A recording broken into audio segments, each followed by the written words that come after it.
I am live. Hello, everybody. If you are wandering the internet and finding the recording of this, you should know it's a live session related to JollyRogerUkulele.com.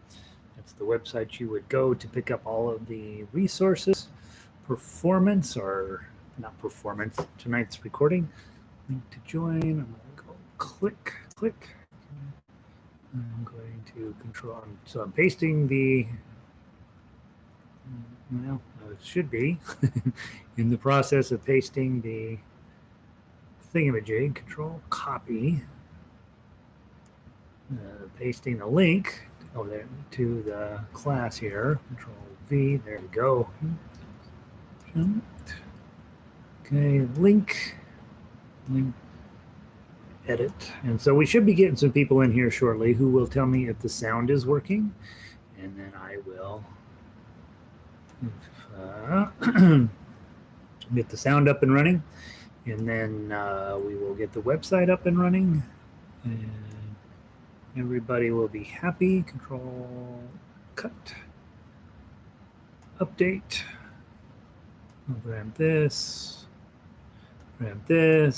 and Kate is here. Kate says it's working. Kate, so we are going to believe her, and we will be up and running here. We're going to start in exactly 5 minutes. We've got a lot to cover.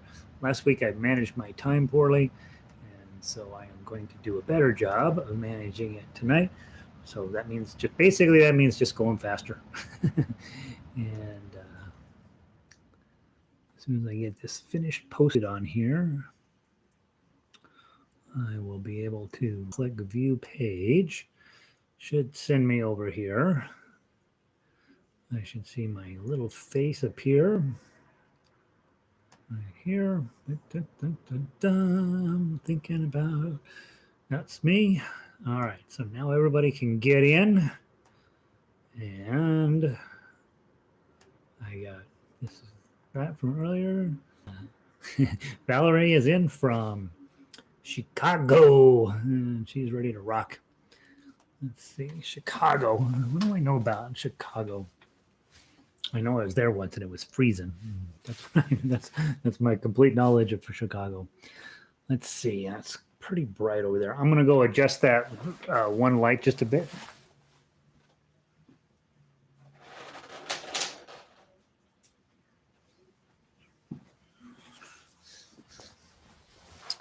At night, I have to put in all these extra lights, and it is not something I know anything about. So, all right, let's see.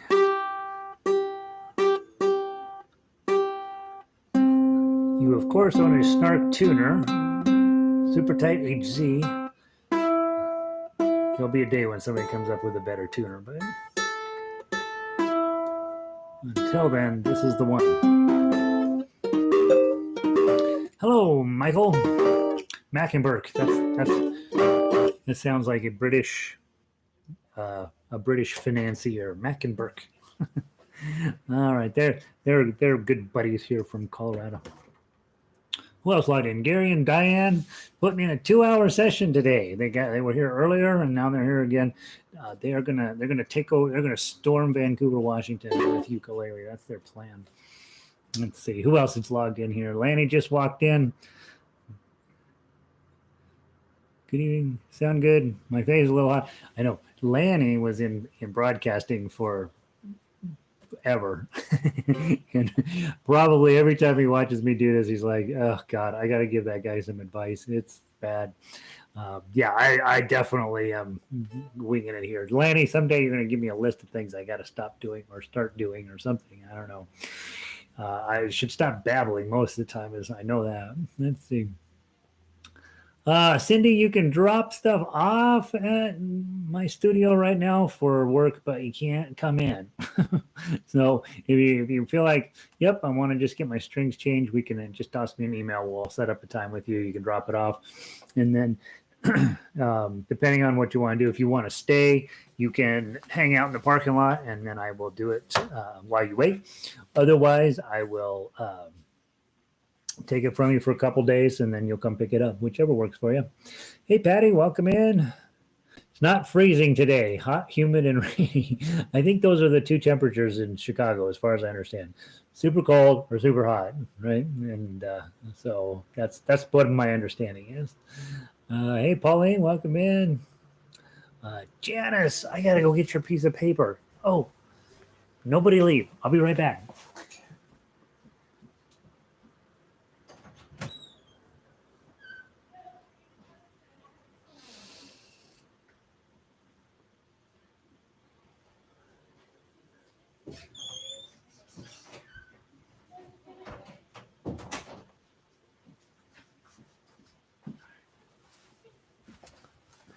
All right, sorry about that.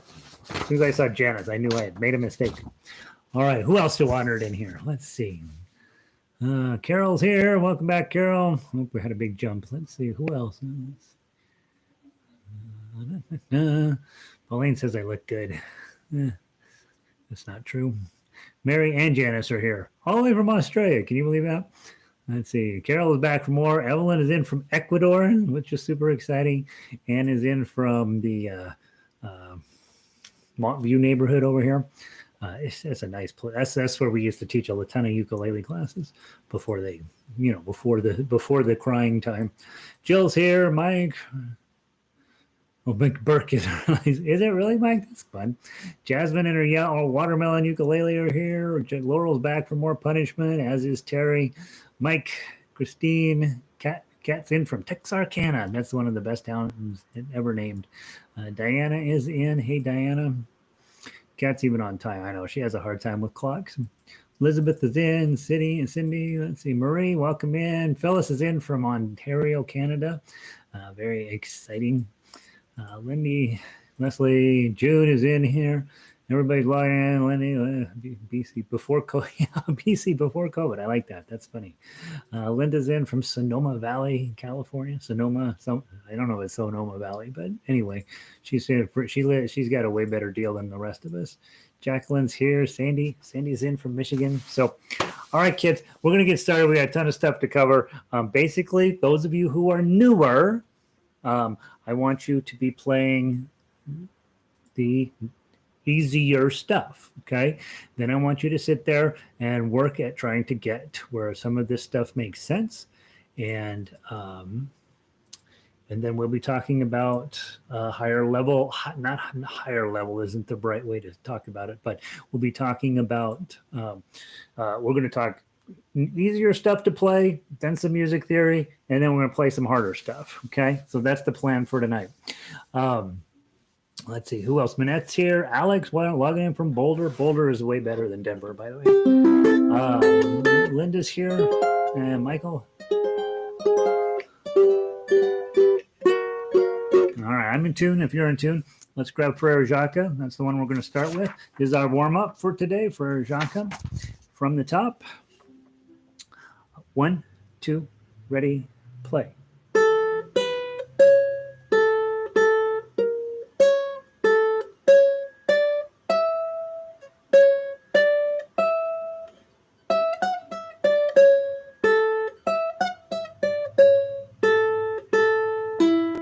Let's play it again.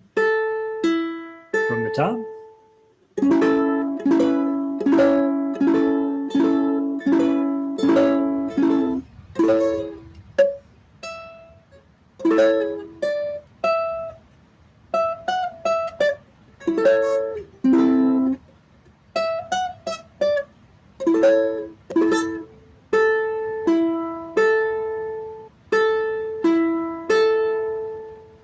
Boy, do I need to warm up. I'm supposed to be able to play that with my eyes closed. That was pretty poor. Pretty poor effort, Gary. Let's move on.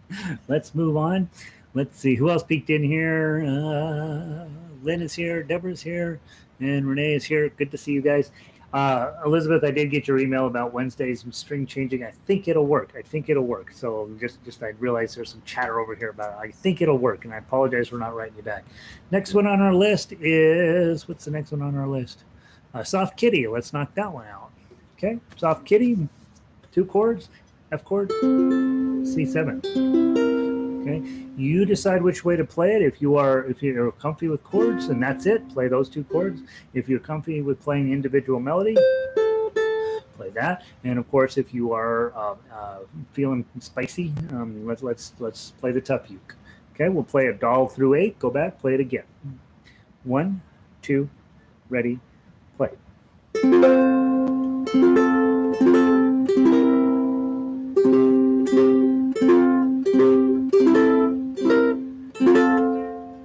3, 4.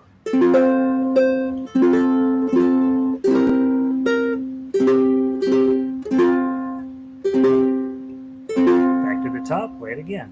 2,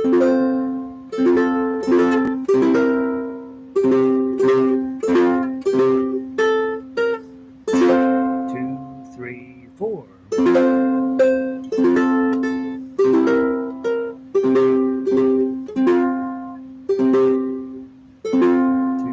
3, 4. Okay. Always have to put something stupid in on the end. So hopefully you're thinking, all right, I can play music without singing. That's one of the things that we work on in Global Institute is we got to get our mouths to stop working. We got to shut those off so that we are required to get the ukulele working. And so if you only play chords, you have to sing. Otherwise, nobody knows what song you're playing. But if you are working in that direction of trying to get your ukulele to do the whole job, that means you are then working in the direction of playing at the highest possible level as a ukulele player, and that's what we're after, right? We want to play the top level. We want to push Jake off the stage, is my saying. Okay. Next up is Simple Gifts. Same 2 chords basically. Instead of C7, we're going to play a C, but Simple Gifts is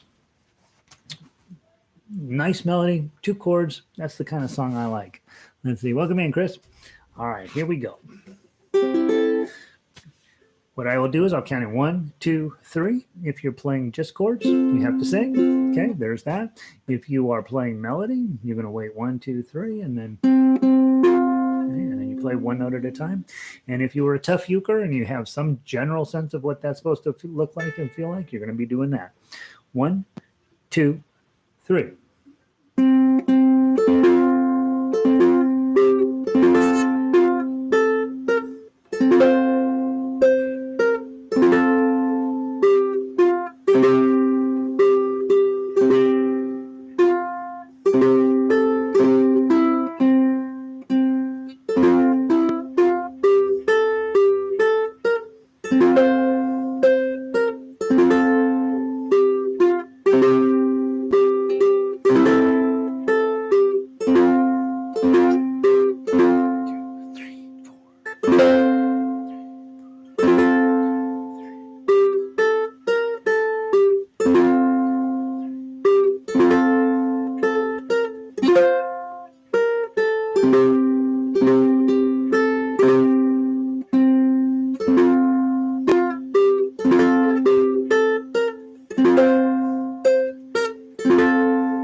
Okay. Simple Gifts, 2 chords. Hopefully those chords are going well for you. Hopefully reading and playing the melody is going well for you. Hopefully if it's a 1, you use your index finger, and if it was a 3, you use your ring finger. There are no other notes in that piece except open notes, so hopefully that's making some sense to you. And if you're a tough uke player, the tough one on there is that F chord with your pinky on the C. So hopefully all that's going well for you. If it is not, right, we got to spend a little bit more time practicing, maybe a little bit more time communicating with Gary and saying, I know I'm supposed to do something here, but I don't know what it is. Could you refresh my memory? Next song is My Spaghetti Monster, I think. Let me double check that I got these in the correct order. I do. Let's play My Spaghetti Monster. My Spaghetti Monster is a song I made up just for fun, for a dumb reason. And then it turns out it actually sounds really nice on your ukulele. And you don't have to know that much as a ukulele player to sound great. Okay. On this piece of music, there's a couple of things. There's really the main learning point is when you see the wigglies in the tough uke line, that's a nice big old thumb down, right? So you're going to play 0, 0, 0, thumb down, thumb down. And You want to let those roll out and just be as pretty as that you can possibly get them. The other learning point on this one is when you have a rest stroke 003, you want to make sure your thumb is resting just like that. Okay. So next song, Josh, is My Spaghetti Monster. That's the one we're working on.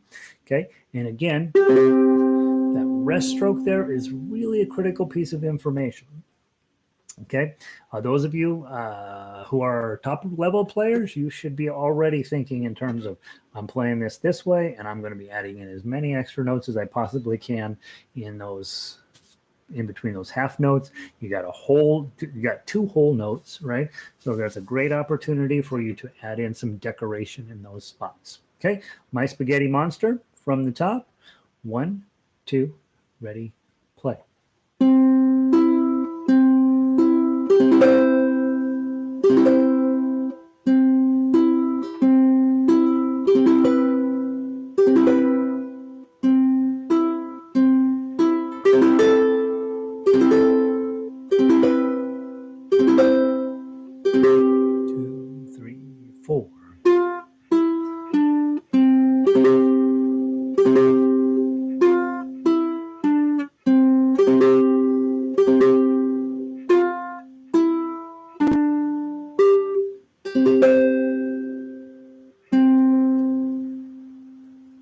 Okay.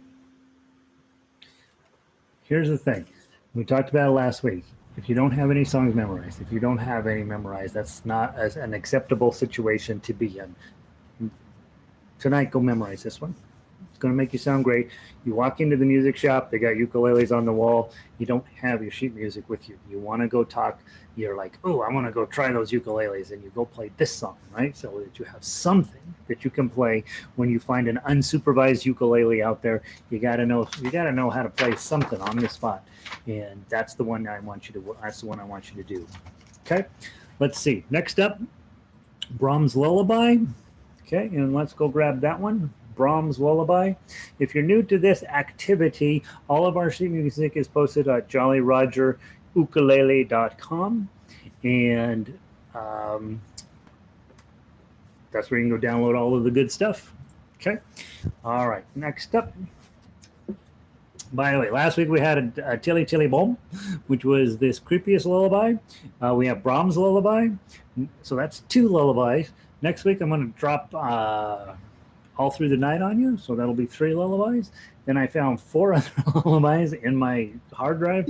So I don't know what I got with lullabies, but I even have a book of lullabies over at the studio. So I am set to put you to sleep over the next 6 months.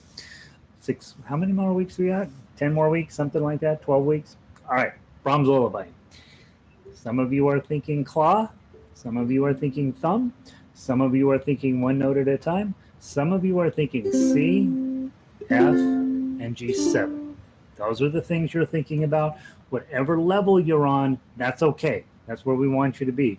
The only thing that I work on with you is to give you enough tools where it makes singing optional. Okay, that's the big key. Make singing optional. And then you can still sing if you like singing. Nobody's going to stop you from doing that. But for most of us, 80% of my students, when I survey them, and I've been doing it every single class, 80% of people have no interest in singing whatsoever. And so that should tell you, especially those of you guys that are teachers and you're asking your students to sing and strum and sing and strum and sing and strum and sing and strum. A good portion of those you're going to lose along the way because they just don't want to sing. And so give them the option of playing both ways, playing with the melodic and then with singing as well. And then they can choose what makes them happy. Let's see, Maria, I'm friends of Mary and Janice from Sydney, joining the session for the second time and loving it. Glad you're here, Maria. By the way, we're up to 3 Australians. I think I think we're going to need to close the door because next thing you know, there's going to be a fight and there's going to be singing and drinking beer. It's going to be trouble. All right. Glad you guys are here. All right, from the top, Brahms Lullaby. I'm going to count in 2, and then you're going to go 1, 2.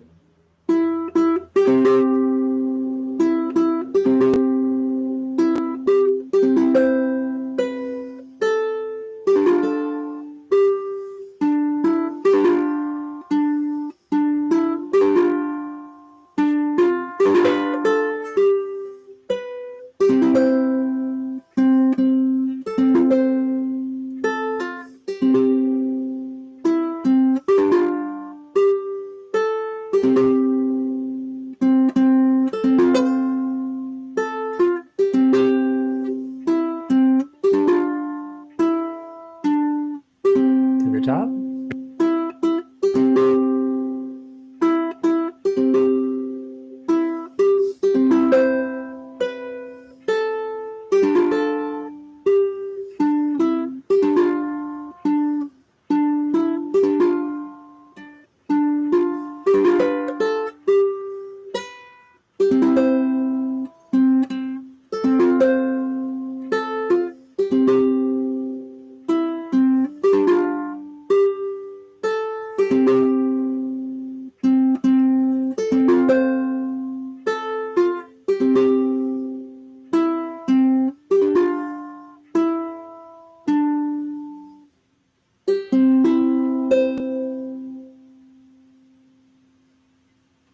Let your ukulele ring out. Never let your left hand off before the ukulele is completely done doing what it needs to do. Okay, beautiful, beautiful, beautiful piece of music. All right, and then I think the last piece, we got one more. Oh no, now we'll move into the actual lesson. All right, let's talk very quickly about Three Blind Mice. Dun, dun, dun, dun, dun, dun. If you understood Flying Spaghetti Monster, then you will probably understand Three Blind Mice. I'm going to give those of you who are next level players, I'm going to give you a very hilarious assignment this week. Okay. And so I want you to dig in, get ready for it. Okay. Singing and drinking. Marie is Australian in her soul, right? All right. Let's see. Yeah, I know it sounds really nice on a low G, doesn't it? Those of you guys that don't have low Gs, what your goal is to get really, really good on a high G ukulele and then buy a low G. And then you'll say to me, why didn't I buy one of these before? Because they sound beautiful. The reason you don't buy a low G right off the bat is you got to make ukulele sounds. You got to get where you can control this as a ukulele, as this thing that the Hawaiians granted us and accidentally turned us into the greatest activity ever. And then when you get a low G, you just got to know you're playing around with basically a guitar type tuning, and it's beautiful, but it's just not doesn't have the happiness that a high G ukulele has. All right, now Three Blind Mice. I want to play through it really quick, and then I'm going to give those of you who are all that, okay, you got to plug in right now. Okay, you're thinking Three Blind Mice is you're thinking I'm going to tell you da da da da 1 2 3 4 da da da da 1 2 3 4. Yes, I'm thinking of that, but also it's in the key of C right now. Doesn't have to be. Okay, let's play it from the top. If you are a chord player, this is your moment. Okay, that's all you need to do. 4 strums per thing. Don't pay attention to what's going on in the melody. 1 2 3 4. 1 2 3 4. That's all you do. Okay, when you're a new player, that's plenty. Keep the rhythm. Okay, when you are next level player, you're playing the melody.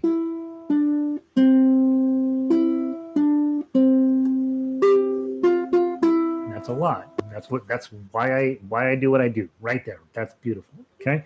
Next level players, remember rest stroke is so important on this song. When you come down, it says 0 0 0. You're not going to play that first string, so your thumb is physically resting on that so it doesn't accidentally go off. From the top, 1 2 3 4.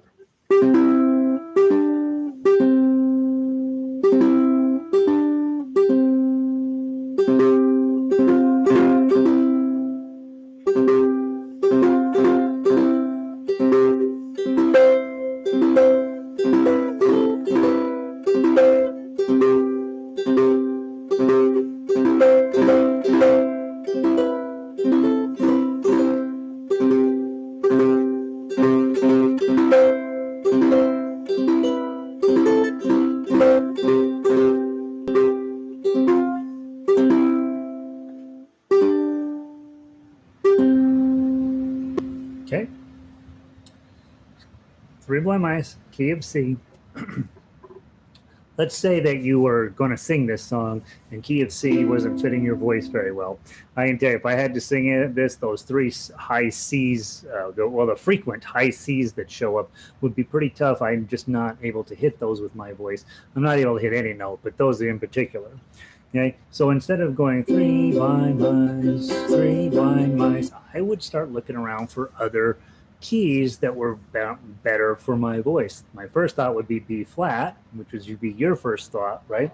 3 blind blind mice, three blind mice. Or what about B?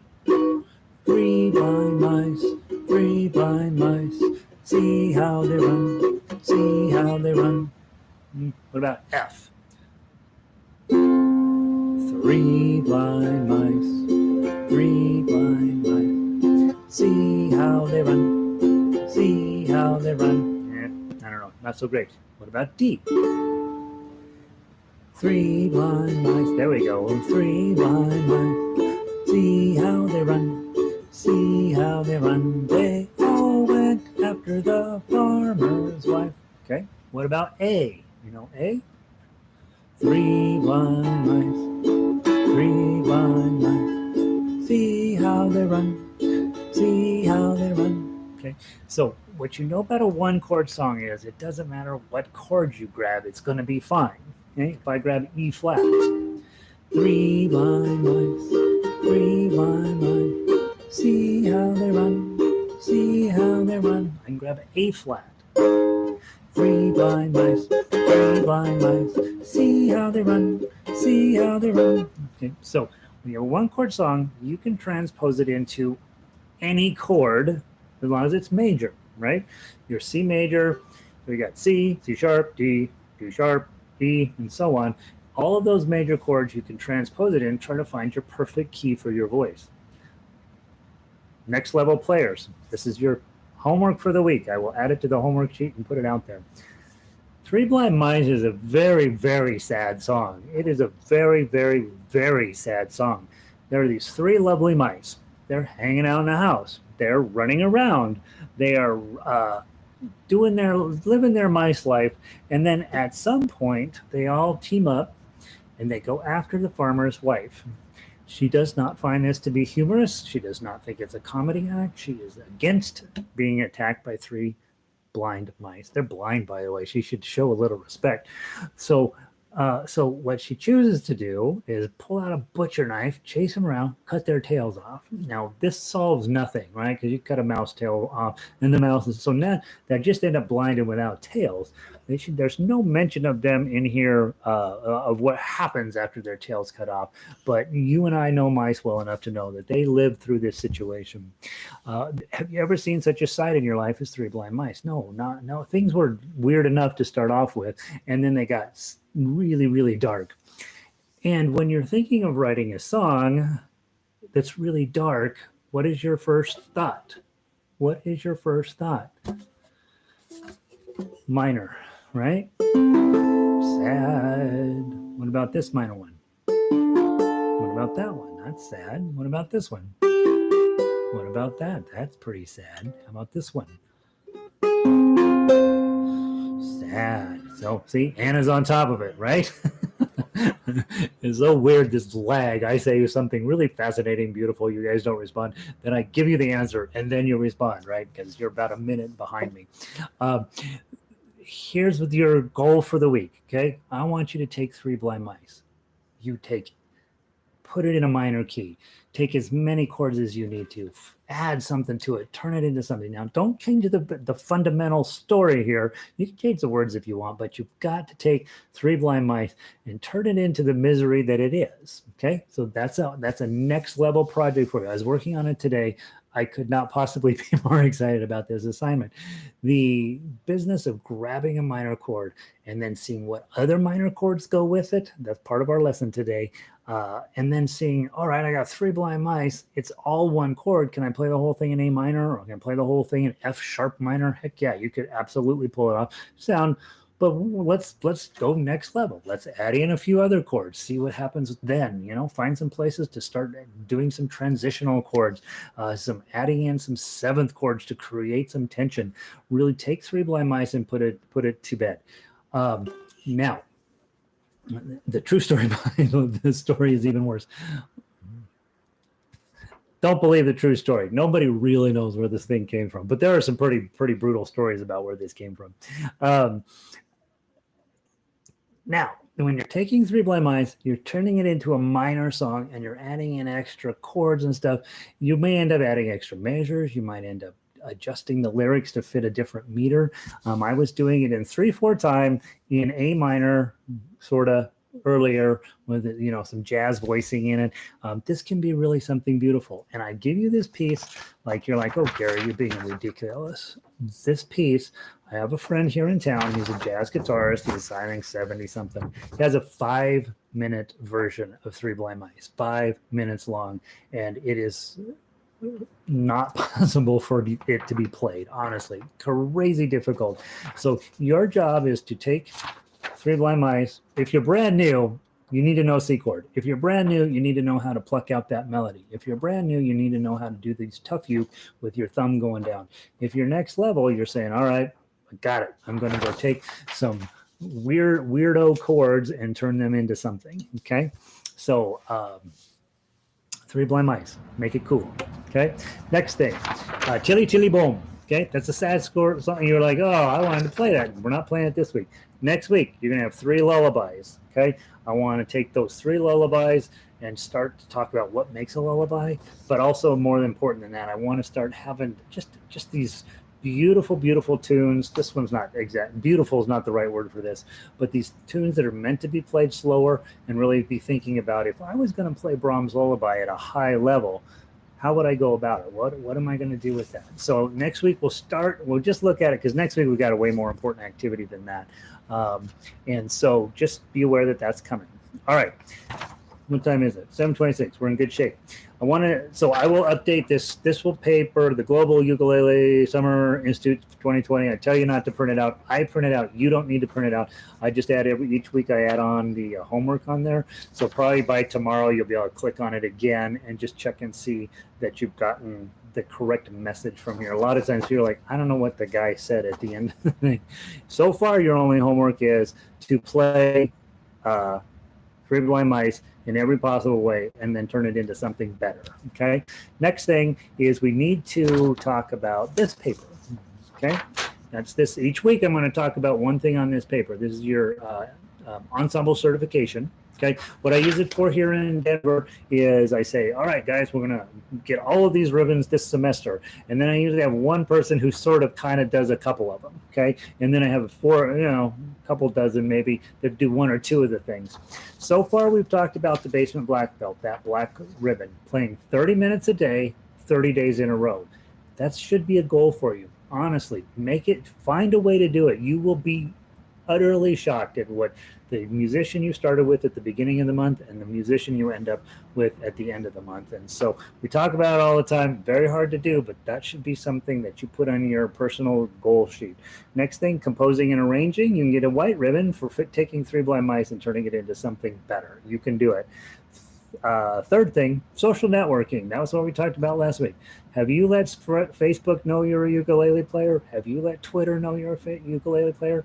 Have you let your niece run your Instagram account and she posts stupid photos of you on there? Do it, right? Get it out there.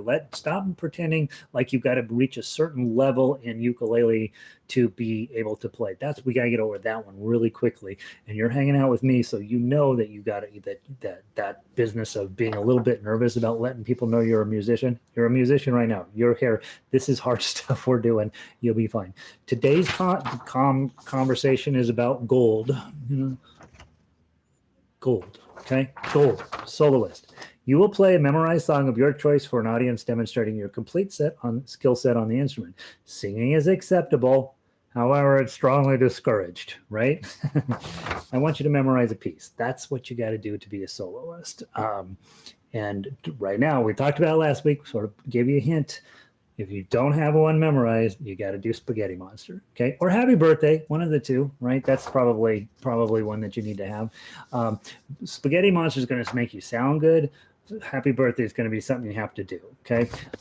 When I sat down years ago, the first song I learned was All Through the Night. Then I learned Moon River. Then I learned 5'2", and then I learned Ain't She Sweet.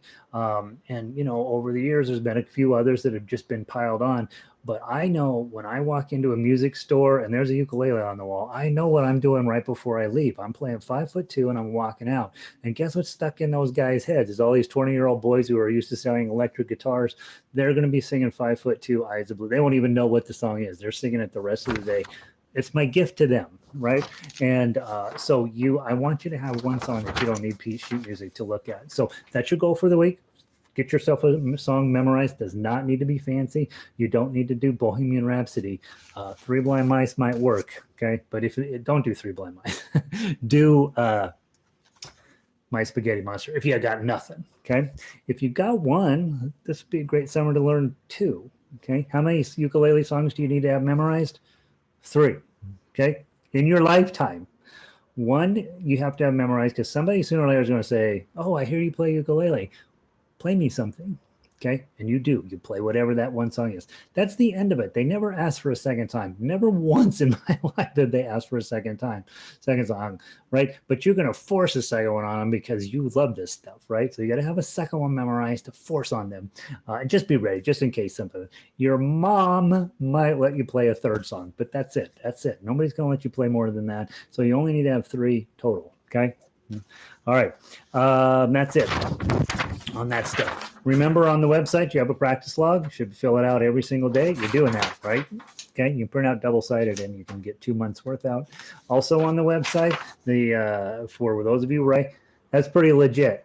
Okay. My first arrangement looked nothing like that. Okay. This is really, really nice work. And what I did for Janice is I typed it up for her today. I sent it back to her. I says, is this basically what you're going at? And I noticed that she got the email back to me, but I haven't read her email yet. But this will end up in one of our things to do. We're going to play an original song by Janice and see what we think. You know, we might give her some advice. We might tell her we love it. We'll tell her we love it. When then behind her back, we'll tell her what, we'll talk about the truth of it. But she followed the assignment, right? I says, hey, write a song in C. There's a C chord, D minor, an F, a G. That repeats for a little bit. She's got an A minor in here. A minor in here. There's an E minor that repeats back and forth a little bit. She squeezed in a G7, right? And she squeezed in a B diminished. So she basically got every chord in the key of C into this one song on one sheet of paper. So Janice, you rock. Like I say, I did type it into the software today, and I sent it back to her. And so she'll be getting back to me about sharing it with you guys. And she sent me the most Australian picture with the ukulele and that I've ever seen. So I'm going to be sharing that with you as well. So we have, I want you to be one of those people too. Sit down with your paper and your ukulele and write yourself a song in the key of C. It's absolutely joyous when I get something like that. And I want you to be doing that. All right. How did she know what keys to put, which chords to put in her song? Let's go very quickly now, because we want to play some music to play us out today. Got the 5-minute lesson that I ran out of time for last week. And so we're going to finish up. We're talking about key of C, and then we're going to see what comes next. Got a few people mentioning over here. Anna, Lindy, Christine, Red, Lullaby of Birdland. Yeah, by the way, if you know Creepy Lullaby, send me a note. My next one is Rockabye Baby. Do you know what happens in Rockabye Baby? The baby falls out of a tree. Well, who writes these things? All right. How did Janice know which chords to put into her key of C song? She probably maybe, I know she went to this because she already found a couple of errors in it. I'm going to fix those errors, by the way. She went to this and she said, all right, major keys. He wants a song in the key of C. Notice it's in orange. That means it's a ukulele friendly key. And then across here are your important chords. C is an important chord. F is an important chord. G and G7 are important chords. A minor is an important chord. Then there's 3 chords that are not important. They're less important. Okay. One is the D minor, one is the E minor, and one is the B diminished. Okay. Those are not quite as important as the other keys. Janice got them all in there. Do you have to use them all? No. You only have to use C. You only have to use C. If you use more than that, then you get we put a gold sticker on you. But if you were going to write a 2-chord song, you almost certainly would use C, and then you would use either G or G7 because those are the 5th. So we've talked about this, right? Ukulele players, hang 10. 1, 2, 3, 4, 5. 1 and 5 love each other. They are best buds, okay? And they're going to hang out together a lot. So if you write a 2-chord song, it's just C and G7. Okay, I wrote a song about zombies in love one time, and it was a C and a G7, and it was stupid, but that's all you need. Okay, if you want to make it fancier, you add in the 4th, C, F, and G. Those are the ones that you can add in there, and right there is one. That's how you write a song. Okay, right there, simple. And then on the front page, these are ukulele-friendly keys, these first four. And then on the back side of that paper, there's two relatively ukulele-friendly chords. The problem with F, of course, is what comes along with F? Your good buddy B flat, okay? And then B flat is also actually a beautiful key on ukulele. It's really, really nice, but you end up with a couple of new chords that you're maybe not super excited about. E flat shows up in there. E flat's not near as hard as we make it out to be, and F7 has this weird sort of shape to it that feels awkward, but as soon as you find out right below it is G minor, you're like, ooh, G minor and F7, they're exactly the same shape, north and south. It's really nice. This week, while you're working on your Three Blind Mice in a minor key, you're going to be looking at this piece of paper, okay? Your minor keys that work well on ukulele are A minor and E minor, right? Okay, A minor and E minor. By the way, when I write in minor, I always have to look stuff up because it's not quite as intuitive. A minor and E minor are very ukulele-friendly keys. Then you've got these three keys, D minor, G minor, and C minor. They're relatively friendly keys as well. Here's what's kind of nice about this. The system is exactly the same. So if you are going to take Three Blind Mice and you're going to change it from C into A minor, you might also think about finding ways to work in the fourth, which is D minor, the fifth, which is E. E's a bummer on ukulele, so use E7s, okay? So A minor, D minor, E7, and turn that into something cool. Here's the other nice thing about minor keys. Look what's hanging out at the seventh. It's a major key, okay? It's a major chord. So you have all these major chords that are hanging around inside of a minor key that can help you find a cool way to write this song. So if I were gonna take over and say, all right, I'm gonna do this exercise, Gary thinks that it'll be fun. He thinks a lot of stuff is fun that turns out it's not as fun as you want. But A minor, D minor, E7. Don't kill yourself until it turns into Three Blind Mice new style. Okay, or pick any key along here that you think you can handle. Grab the 1, the 4, and the 5/7, and you're going to end up with a fun song. How does all that work with this guy? Okay, let's talk about the key of C. We mentioned it once or twice, but I do want to tell you where Janice, whether she used the key chart or whether she used this, it doesn't really matter. What matters is they're exactly the same representation. That and this are the same representation. The only thing that happens on this, we get rid of the diminished chords because they're just annoying. Okay, here's the chords that she used. She used a C, she used an A minor, she used an F, she used a D minor, she used a G and a G7, and she used an E minor. What you're picking up from this is that all of them are clumped together right there. Okay, they're all happy working together. And that would be true no matter what key you picked. So let's say that instead of writing in C, she decided, I'm going to write the song in D.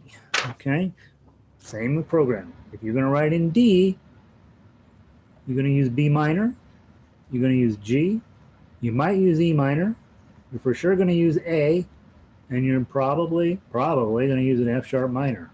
Okay, so that's how you find the keys.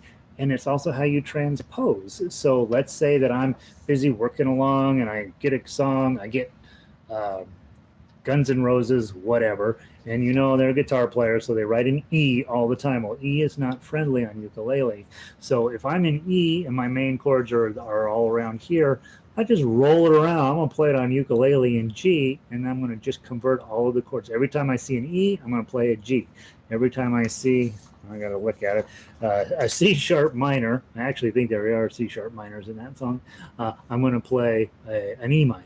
Okay, and so you just roll it around relative one to itself, and then that's how you know which chords go together in your new key. There is actually a little wheel that you can buy on Amazon that you can actually turn it. Okay, I have it around here somewhere. I'm not sure where. I'll try to bring it next week.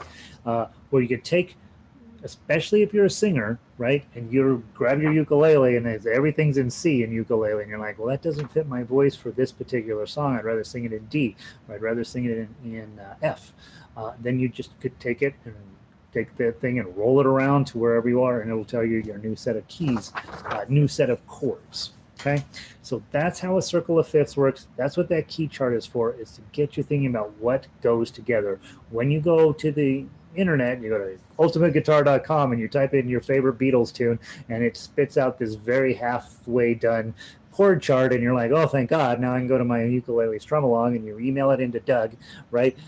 That's the great first step. That's where you say, all right, I've got this. This is wonderful. I'm so excited. I've got the song that I've always wanted to do. I've got all the chords, the original chords. Okay, I got all those, and I sit down and I'm getting ready to take it on to play it, and then I look at it, and it's full of chords that I've never heard of before, that are really awkward and complicated on ukulele. By taking your circle of fifths and understanding how music works around that, you can then take something that was written on a guitar or something that was written on a bassoon or whatever weirdo instrument out there, and that'll have keys that may or may not work for you, and then you can roll them around until boom, I've got my ukulele chords. That's what the circle of fifths is really helpful for. I will give you the best example I know of. YMCA. Everybody knows the song YMCA. We sang it over the week. We had Pride Fest here at the building on Saturday, and guess what we sang? And YMCA is in F sharp. It's in F sharp. F sharp. Who plays in F sharp? Nobody plays in F sharp. Why is it in F sharp?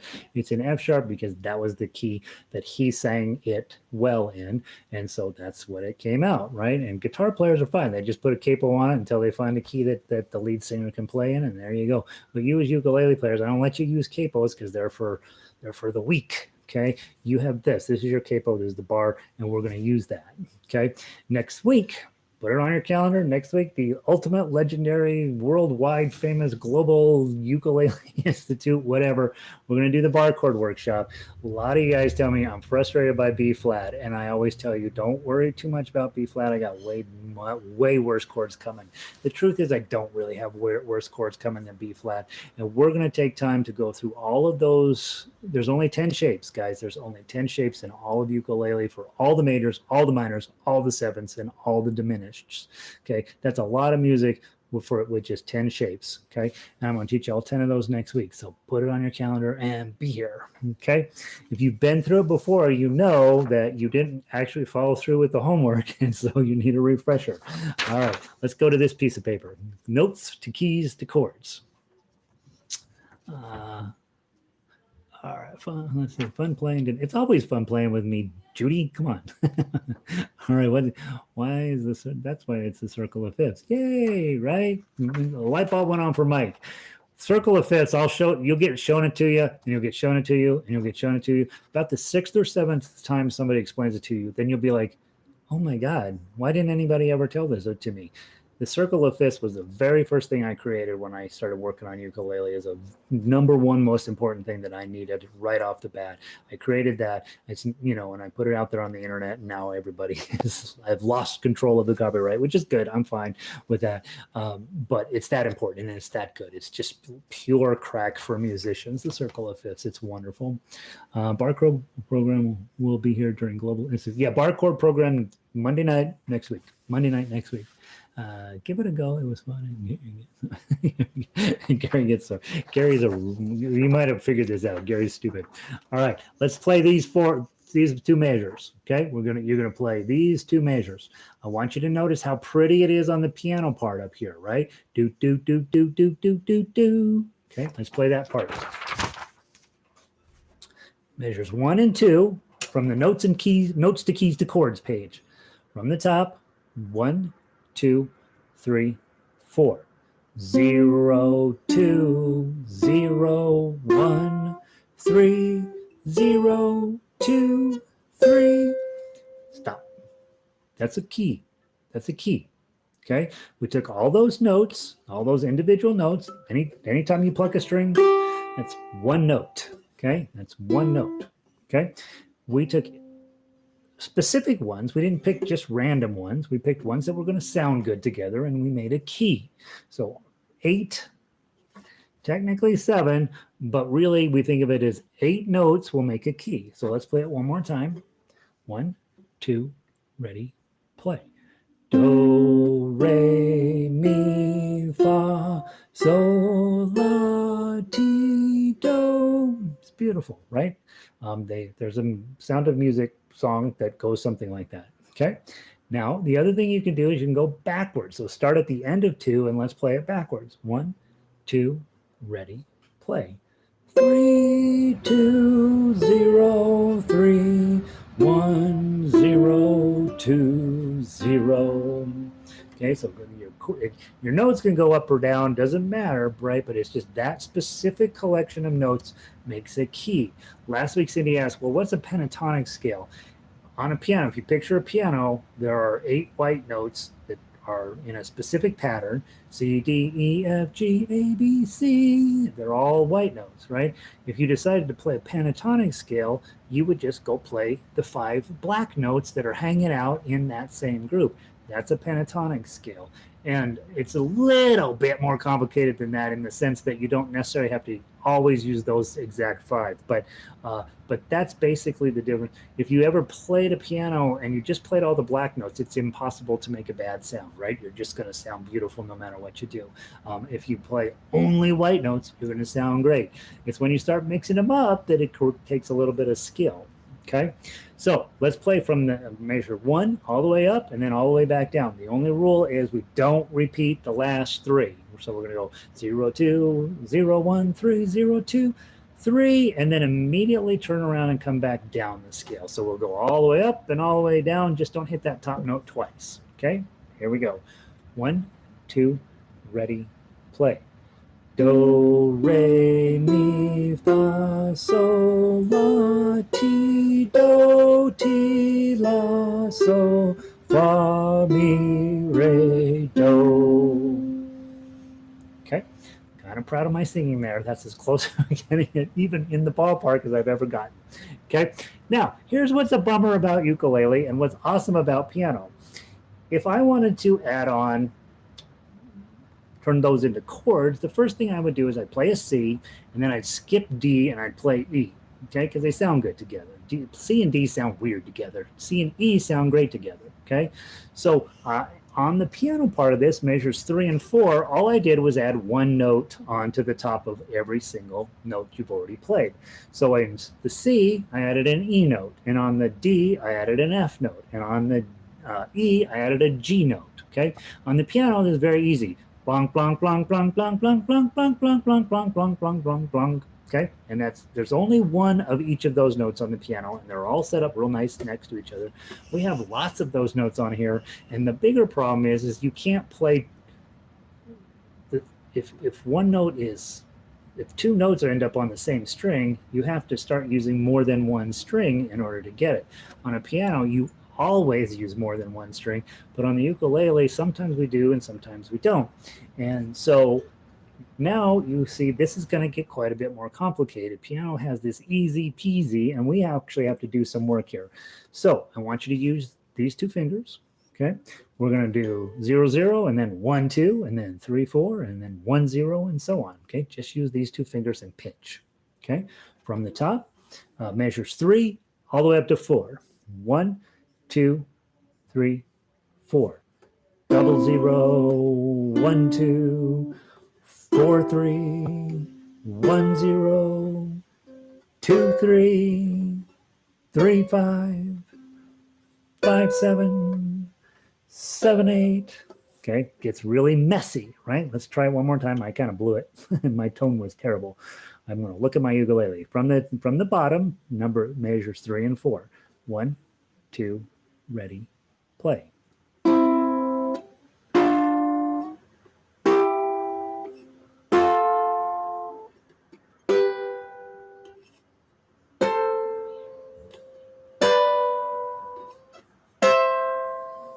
Okay, so those are all of the chords going up just like we would on the piano, but it's a lot harder to play on ukulele. Okay, so we're all ready. This is cute and fun, right? But it's harder in this regard than playing piano. Now, most chords, when we think about chords, we like them to have 3 notes. We like them to have a first, a third, and a 5th. So C, E, and G. We like chords to have 3. Okay. and the reason is you can start messing around with the middle notes and the upper notes and turn them into different things. So like you have a C, E, and G, you got a C major chord. If you lower this E by half a step and play the black note, then you get a C minor. Boom, and it sounds really cool. And so on. So you can start messing around with augmented chords by pushing your pinky out, or diminished chords where you bring down your middle and your pinky. So you try these different sounds, but when we're building a key, we start with these notes. Now we've added in all these extra notes on top of our original notes until we get all of our chords put together. So I want to play 5 and 6. We'll go real slow. Okay, you've got a bunch of wonky pieces of fingering you're going to have to do, and so let's talk about it. Well, we won't talk about it. We'll just go real slow. Okay, 3, 4, 5 is the first one, and you're going to use 3 fingers this time. Okay, that's a C chord. Next is 0, 1, 2. That's a D minor chord. Okay, next one is 2, 3, 4. You know that one. That's an E minor chord. Next one's 3, 5, 5. Okay. That's your F chord. That's a weird F chord. You've never done that one, probably. 5, 7, 7. A minor. Okay. 7, 8, 9. Diminished. Sorry, that's the A minor right there. Sorry, I missed G. That's the one I meant. 8, 9, 11. This is your diminished chord. 8, 9, and 11. And then 10, 12, 12. 10, 12, 12. That's a C chord. Okay. So now those are all of your chords in the key of C. So for example, measure 5. First one's a C chord. It doesn't look like the C chord you're used to. It's the lowest possible C chord I could get on the ukulele without changing stuff up dramatically. Okay. C, 3, 4, 5. Then the next chord is 0, 1, 2. That's going to be a D minor. We're not playing the top string. Okay, next one is 2, 3, 5. That's E minor. Next one is 3, 5, 5. That's an F chord. Next one is 5, 7, 7. That's a G chord. Next one is 7, 8, 9 is your A minor. By the way, it's not unhelpful to know that there's an A minor sitting up here on 7, 8, and 9. That's really nice to have that one right there. Okay, next one's 8, 10, and 11. 8, 10, 11. That's that shape. B diminished. You're never going to use that one. Don't worry about it. And then 10, 12, 12. That's another C chord. Okay.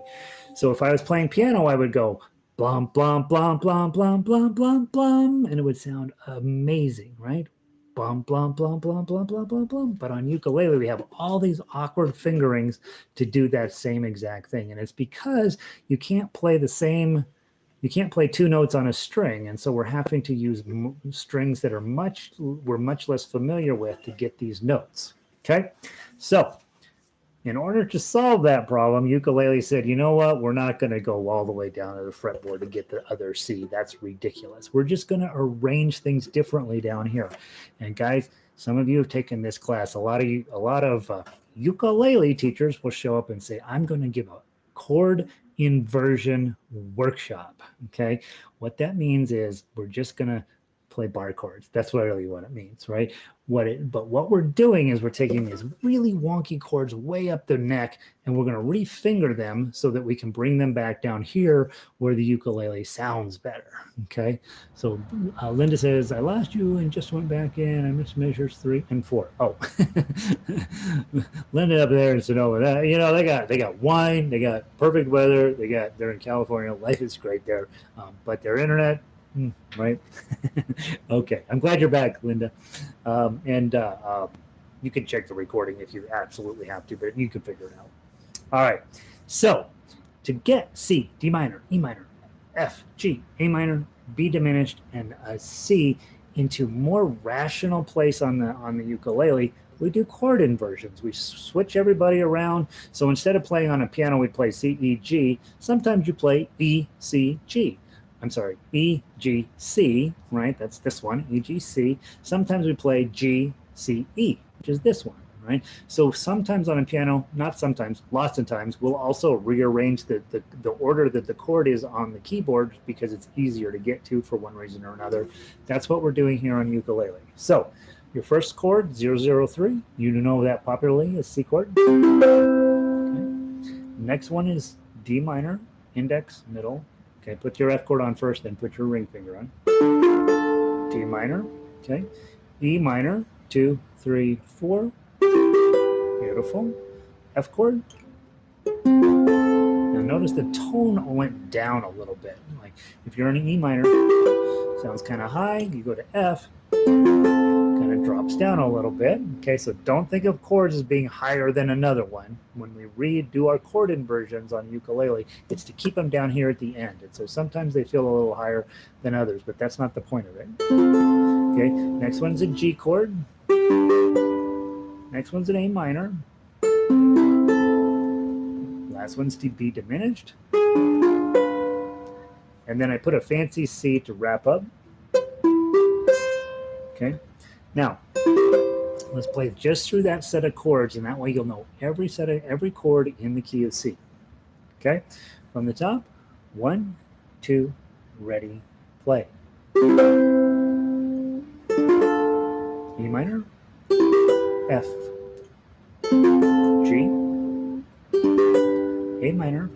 I'll be patient to get on your B diminished. Take a second to get it on. Play that. And then wrap it up with a C. Okay.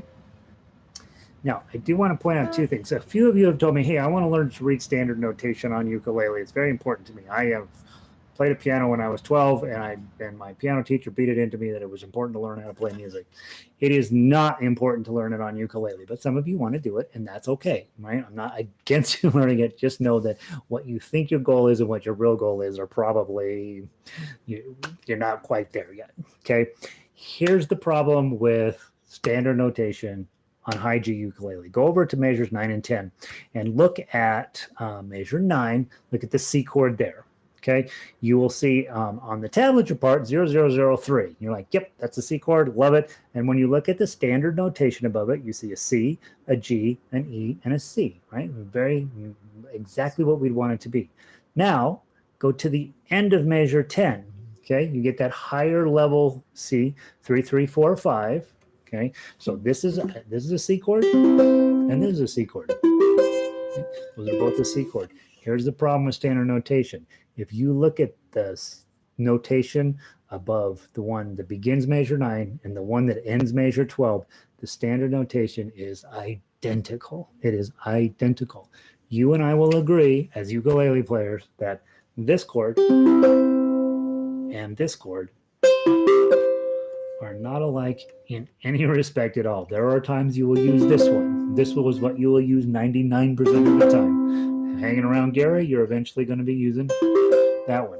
They don't even sound the same. They are exactly the same notes, dead on, exactly the same.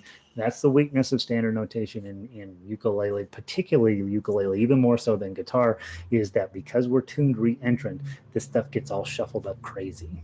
Okay.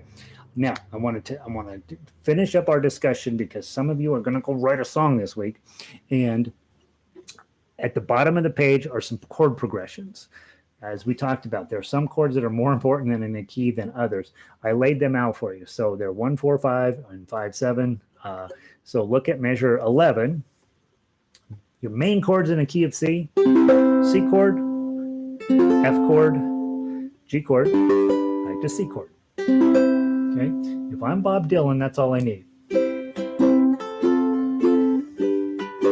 You can write down "Blowing in the Wind" with that.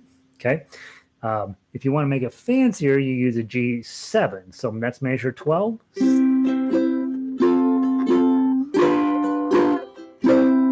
Okay, that's the G7 instead of the G. The reason we like to use G7 creates this beautiful finish. Okay. Finally, on the bottom is the 1950s chord progression, measure 13.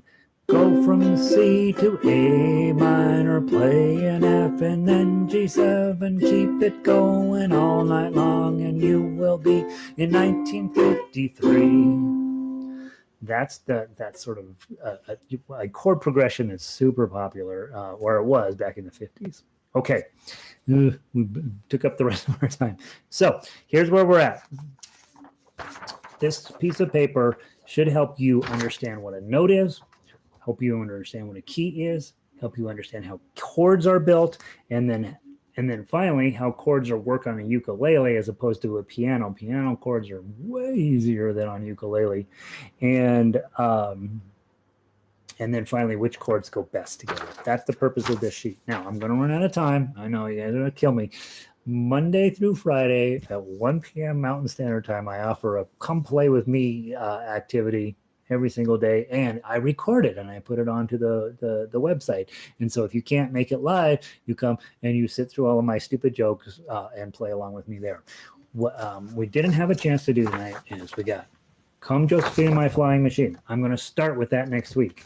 I am going to then move to The Man on the Flying Trapeze. We're going to do that. And then we're going to also play Hallelujah. So those will be our warm-ups. Those three songs will be our warm-ups for next week. And I also didn't get to playing the key of C. I got to plan a lesson for these lessons.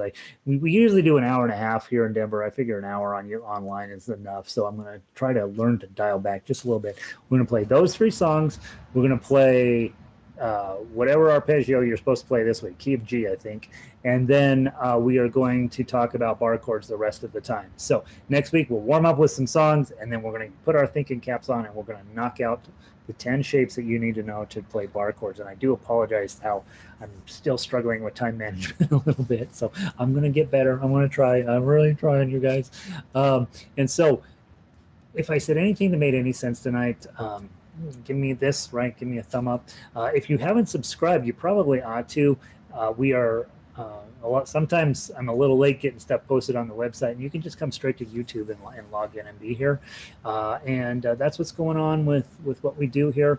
And I hope something I said today made sense. I will post homework projects online, but basically, if you're newer, you're going to be playing those easier songs. If you have been around a while, you're going to be playing Come Josephine, Man on the Flying Trapeze, and Hallelujah. And then if you are all that, you're going to rewrite Three Blind Mice. And I promise the funnest thing you're going to do this week is turn Three Blind Mice into Three Blind Mice on steroids, right? So it's going to be awesome. So that's it for tonight. Sorry I ran out of time to play any more music, but we will come join us during the day. We play music all the time. Most of these guys are annoyingly punctual on all that, except for Kat. She shows up late all the time. Everybody else is killing it. So you guys have a wonderful night. Thanks for being here. Hopefully that's helpful, and I will see hopefully all of you Monday night. And then let me say goodbye to everybody. So let's see, where did we leave off? I can never tell. Fran, I love to have sheet music so I can see how long to hold the notes or not. Yes, that's the benefit of standard sheet music, is it tells you how long to hold the notes. Question for you, Fran. Don't you already know how the song goes before you ever started in the first place? You do. Yeah. So you already know how long those notes are supposed to be. So tablature, that is a weakness in tablature, no question about it, that it doesn't tell you how long to hold the notes, but you know how long to hold the notes because you can feel this music inside of your soul. Let's see. Fran, that was Fran. Yes, I see. Let's see. Fran, Blue Moon, Silhouettes on the Shade, Big Girls Don't Cry, 4 chord progression. Over and over and over in those 50 songs, you'll see that exact chord progression. Let's see. What was I missed somebody else? Amy, pianos are no good around the campfire. Pianos are wonderful. They are a little hard to move to the campfire. You're right. All right. Renee, have a wonderful night. Manette, good to see you. Glad you're coming around. Fran, it's okay. I learned a lot tonight. Good. Yeah. Hopefully it was something worth learning. Red, have a great night. Michael, I saw a light bulb come on. I'm super excited about that. Valerie, I have no problem with 1.5 hours. I know, Valerie. I would love to do it, but it's a lot. TED Talks tells you that after 18 minutes, you all stop listening. So I don't know what's true. All right, Marie, have a great night. Deborah, can we change the lyrics? Of course you can change the lyrics. The Three Blind Mice police will not show up and arrest you for changing the lyrics to Three Blind Mice. Yeah, make it 2 blind mice. Thank you. All right, Kat, have a great night. Thanks for being here and great information. Thank you. See you next week. Oh, torturous bar chord. I know. I ran into Ann over the weekend. She says, that B flat's killing me. And I says, I'll fix that on Monday. So I have to fix it or she'll be mad. All right, Lynn, have a great night. Good to see you, bud. Janice, thanks for everything you're doing. You're making me super motivated. Jill, good to see you. I'm an average teacher. Okay, let's keep the bar low. Okay, I'm just the only one doing this right now. All right, Carol, have a wonderful night. Jackie, have a great night. Jasmine, is music coming out of that thing still? I hope so. Amy, good to see you. Maria, thanks for joining us from the Outback. I love to have you here. June, you better change Three Blind Mice into something worth singing. All right, Phyllis, have a great week, great night. I'll see you tomorrow. Pauline, peace. Chris, thank you. You learn something every time. Sometimes it's the wrong thing, but mostly you're learning not to log in, right? Elizabeth, everything I said tonight was exactly what you already knew. You can't wait for bar chords. Yeah, I know. Everybody says, "Oh, I'm very excited about bar chord class." Then they go through bar chord class and their hand hurts. All right, Cindy, have a great night. Valerie, we'll see you tomorrow. Hopefully, Lanny, see you tomorrow. Carrie, oh, Carrie was here. Good to see you, Carrie. Lindy, okay, gonna send you something this week. Janice is inspiring, right? Be more like Janice and be less like Gary. That's what we want to do. Thank you, Gary. All right. Oh, Linda, good. That's good. That's very exciting. Even though you're Linda number 3, right? June. Send me something beautiful. Make a recording of something awesome, and I'll share it. All right, you guys. That's enough. Have a wonderful night. I'll see all of you either tomorrow or I'll see you next Monday night. Ending the stream.